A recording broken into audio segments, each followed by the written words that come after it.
Hello guys, welcome back to my channel. তো সেই দিন ছিল আমাদের কলেজের নবীনবরণ, মানে আমাদের তো নবীনবরণ নয়, আমাদের যারা জুনিয়র তাদের নবীনবরণ। আর এইখানে দেখো প্রদীপ আমার ব্যাগটা ধরেছিল, ভিডিও করতেই সেটা খুলে স্নেহার হাতে দিয়ে দিল। সেই দিন স্নেহা আর লিজা কলেজে ঢুকতে এতটাই দেরি করেছে যে আমি ঘুরে রেগে মেগে পুরো সুপুর চলে গিয়েছিলাম। তারপর সুপুর থেকে ওরা দুজন আবার আমাকে ঘুরিয়ে কলেজ নিয়ে এসেছে। যাই হোক, প্রথম দিনটা তো এইভাবেই কেটেছিল, আর এইটা হচ্ছে আমার সেকেন্ড দিনের লুক।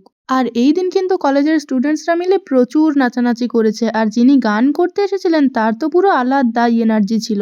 এই দিন লিজা আমাদেরই একটা ফ্রেন্ডকে দিয়ে দোকানে ওর ব্যাগটা রাখতে পাঠিয়েছিল, কিন্তু ব্যাগটা যখন আমরা আনতে যাই তখন দোকানদার বলে যে কই, কেউ তো কোনো ব্যাগ দিয়ে যায়নি। এটা শুনে আমরা ছেলেটাকে কন্টিনিউয়াসলি ফোন করে যাই, কিন্তু ওর ফোনটা সুইচ অফ বলে। তারপর প্রায় আধা ঘন্টা ধরে ফোন করে খোঁজাখুঁজির পর আমরা গিয়ে জানতে পারি যে ছেলেটা দোকানদারকে না বলেই দোকানের একটা সাইডে ব্যাগটা নামিয়ে রেখে দিয়ে চলে গিয়েছিল। যাই হোক, পরে না হয়তো আমরা ব্যাগটা পেয়ে গিয়েছিলাম, আর তারপর আমরা গিয়েছিলাম সরুনিলে খেতে। আর সেই দিন কিন্তু আমরা এত কিছু খেয়েছিলাম। লিজা তো এখানে এক মুঠো জোয়ান মৌরি নিয়ে বেরিয়েছে, আর এইখানে রিক আর লিজা একটু সেলিব্রিটি ভাইব নিচ্ছে, সেটা তো প্রথমেই দেখলে। বাই দ্য ওয়ে, চ্যানেলটা সাবস্ক্রাইব করে দিও।